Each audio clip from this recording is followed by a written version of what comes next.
Now, among the most enduring images of the story is the spontaneous celebrations that broke out at the White House and Ground Zero. After President Obama's late-night speech, thousands gathered to remember the fallen and celebrate the momentous news.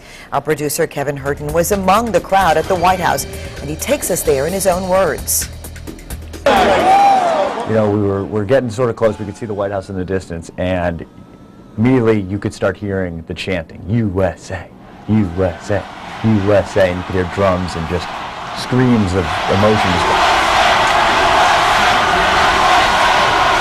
That's when everyone started to pick up their gait a little bit. We started walking a little bit faster, and then once we hit Lafayette Park, it was just, you could just see there were people everywhere. There were people in the trees, there were people in the fountains.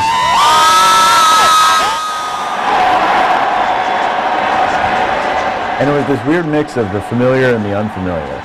I mean, we've all seen the White House and we know what that looks like, but to see crowds there isn't necessarily unusual, but to see them chanting their unlimited approval for what the White House is doing, it was really pretty amazing. One thing that struck me was, one, it was how young the crowd was. A lot of college-age kids who were really, really emotional, and two, how multicultural the crowd was.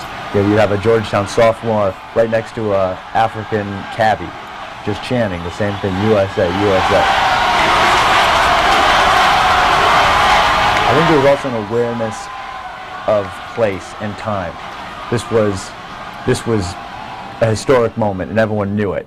This was the bookend to 9/11. Everyone remembers where they were at 9/11, and that was a sad moment.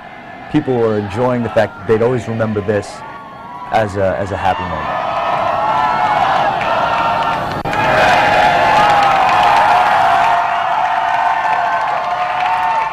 And the story is far from over. There are so many unexplored angles and implications from bin Laden's death. Just want to say this. Well said, Kevin.